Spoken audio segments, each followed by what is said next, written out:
You know, as soon as I saw the thumbnail on Daisuki.net for this episode of Gundam Blooded Orphans, I knew exactly what was going to happen. I did notice that other anime reviewers have said that in Gundam series it is normal for a main character to die at some point, but since the main character's deaths were so sparse for this series, when a main character does eventually die, it can be quite the shock. So in episode 21 of Blooded Orphans, the crazy woman who failed to stop Tekkadan from reaching Earth, I'm gonna call her Fusion because apparently she's the daughter of the Fusion family, attacks the island which Tekkadan are living as they are about to transport the politician to the parliament so that the politician can get elected. So instead of doing all that, Tekkadan end up fighting off Fusion and her soldiers as the politician and Cordelia are to escape from the island as the battle is happening. So yeah, this episode was basically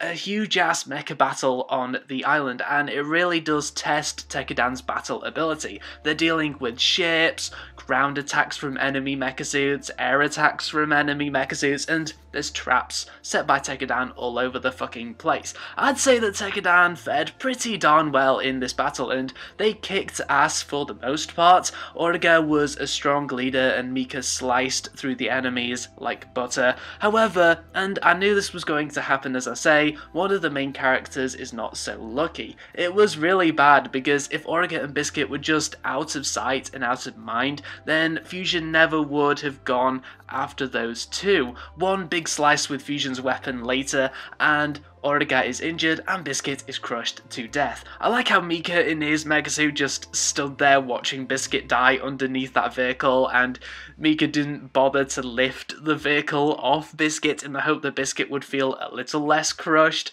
Oh well, it just goes to show the danger of piloting heavy artillery. So yeah, this was an action-packed episode, and most of the action was handled well to the point where this episode flew by pretty quickly.